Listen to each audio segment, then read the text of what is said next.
Mangala KMDH Knowledge Sharing Program မှာကြိုဆိုလိုက်ပါတယ်။ဒီနေ့ sharing လုပ်ပြီးတော့မယ့်ခေါင်းစဉ်ကတော့ကွန်ပျူတာလုံးဝယ်မယ်ဆိုရင်ဘာတွေသိထားမလဲဆိုတာကိုပြပြပေးမှာဖြစ်ပါတယ်။အဲ့တော့ဒီနေ့ခေါင်းစဉ်လေးကို sharing လုပ်ပေးရတဲ့အဓိကရွေးချက်ကတော့ personal ကွန်ပျူတာလုံးကိုဘယ်လိုရွေးချယ်ဝယ်ယူရမလဲဆိုတာနဲ့ကွန်ပျူတာလုံးကိုစတင်ပြီးတော့ဝယ်တဲ့အခါမှာဆိုရင်ဘာတွေသိထားမလဲဆိုတာကိုပြပြပေးမှာဖြစ်ပါတယ်။ Okay တော့ကျွန်တော်တို့ကွန်ပျူတာလုံးကိုစတင်ပြီးတော့ရွေးချယ်မှုရင်မှာအရင်ဆုံးကကျွန်တော်တို့ဘယ်လိုကွန်ပျူတာမျိုးစားကိုလိုချင်တာလဲပေါ့အဲ့တော့အထိုင်နဲ့အသုံးပြုမဲ့ desktop ကွန်ပျူတာမျိုးစားလားဒါမှမဟုတ်ရင်လည်းပေါ့ပါနဲ့အလွယ်တကူတည်လို့ရတယ် battery power အတွက်ကြောင့်မလို့ကားစီးနေပဲဖြစ်ဖြစ် coffee ဆိုင်ထိုင်နေပဲဖြစ်ဖြစ်အလုပ်လုပ်လို့ရမယ် laptop လိုမျိုးလားဒါမျိုးအရင်ဆုံးစဉ်းစားမယ်ပေါ့နော် Okay အဲ့တော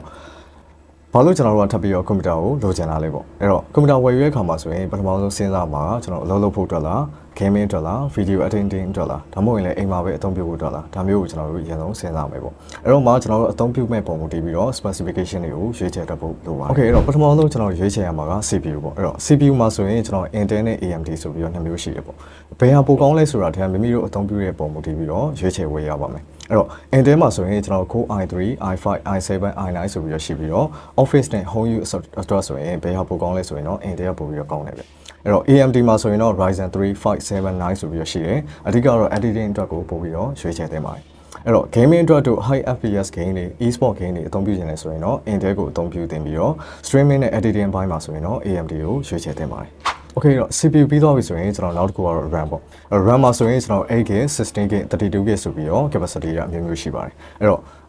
့အဓိက RAM မှာဆိုရင်တော့ကျွန်တော် single channel နဲ့ dual channel ဆိုပြီးတော့နှစ်မျိုးရှိတယ် RAM ကိုတစ်ချောင်းနဲ့အသုံးပြုတဲ့အခါမှာဆိုရင် single channel ဖြစ်ပြီးတော့ RAM ကိုအမျိုးအစားတူ RAM တစ်ချောင်းကိုအသုံးပြုရဆိုရင်တော့ dual channel ဖြစ်ပါတယ်အဲ့တော့ dual channel ကတော့ပို့ပြီးတော့ performance ကောင်းပါတယ်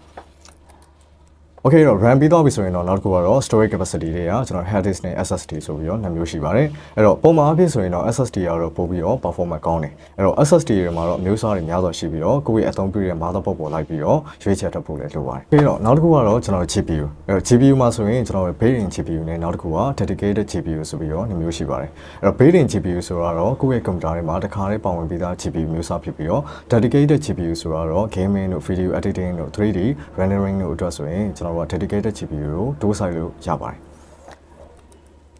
Okay နောက်တစ်ခုကတော့ကျွန်တော်ရဲ့ကိုယ့်ရဲ့ setting မှာရှိတဲ့ system specification လေးတွေကိုစာပြီးတော့ချိန်လိုက်အောင်အဲ့တော့ကျွန်တော်ရဲ့ setting မှာရှိတဲ့ system specification တွေကိုချိန်ဖို့အတွက်ဆိုရင်အရင်ဆုံး RAM box လေးကိုခေါ်ပါမယ်အဲ့တော့ RAM box ကိုခေါ်ဖို့အတွက်ဆိုရင်ကျွန်တော် window key လေးနဲ့ R လေးကိုတွဲပြီးတော့နှိပ်မယ်ကြာလာတဲ့ box လေးထဲမှာကျွန်တော်တို့က taskmgr ဆိုပြီးတော့ command လေးကိုရိုက်ပေးရပါမယ်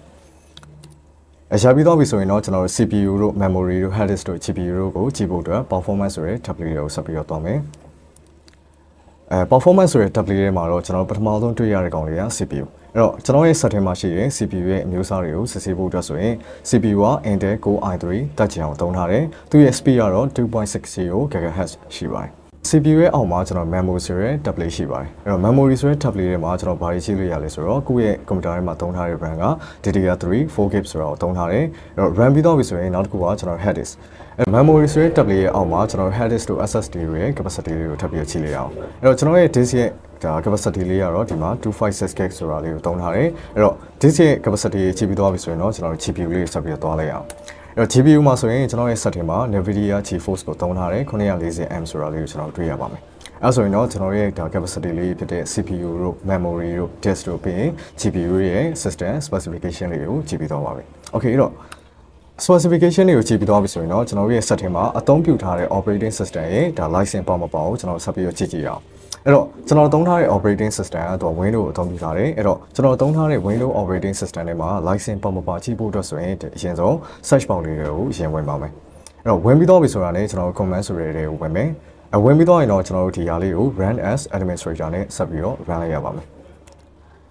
run ပြီးတော့ကြားလာတဲ့ box လေးထဲမှာကျွန်တော်တို့က slmgr/dli ဆိုတဲ့ command လေးကို run ပေးရပါမယ်အဲ့တော့ခဏကြာရင်ကျွန်တော်တို့ဒီလို box လေးတစ်ခုကြာလာပါလိမ့်မယ်အခုလို box လေးကြာလာပြီဆိုရင်ကျွန်တော်တို့ရဲ့ Windows Professional Edition နဲ့မျိုးစားဆိုတာရဲ့ volume license ရဲ့ကိုယ့်ရဲ့ product key ကိုကျွန်တော်တို့တွေ့ရပါမယ်အဲ့တော့ကိုယ့်ရဲ့ computer က license ပါပြီးသားဆိုတာကိုသိရမှာဖြစ်ပါတယ် Okay အဲ့တော့ဒီနေ့ sharing လုပ်ပြီးသားတဲ့အကြောင်းအရာကိုကြည့်ရှုပြီးတော့ကိုက computer လုံးဝယ်တဲ့အခါမှာဆိုရင်ကိုယ့်ရဲ့လိုအပ်ချက်နဲ့ budget ကိုပို့တည်ပြီးတော့အကောင်းဆုံးရွေးချယ်ဝယ်နိုင်မယ်လို့ပြောလိုက်ပါတယ်အဲ့တော့ဒီနေ့လိုပဲကျွန်တော်တို့ knowledge sharing video တွေကိုစဉ်ဆက်မပြတ်တင်ဆက်ပေးသွားမှာဖြစ်တဲ့အတွက်ကြောင့်မလို့ KMDH e-learning platform ကိုဝင်ရောက်ကြည့်ဖို့အတွက်ဖိတ်ခေါ်ပါပါတယ်အားလုံးကျေးဇူးတင်ပါတယ်